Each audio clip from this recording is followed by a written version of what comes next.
السلام علیکم سامعین، 12 جمادی الاخری ہے، 5 جنوری ہے۔ خبر کا عنوان ہے 3 اہم افراد کا انتقال، انا للہ و انا الیہ راجعون۔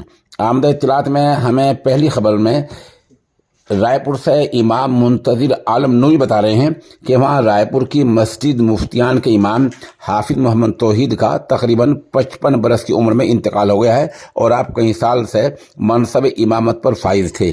اس انتقال کی وہیں سے تصدیق مولانا محمد اسحاق نے بھی کی ہے۔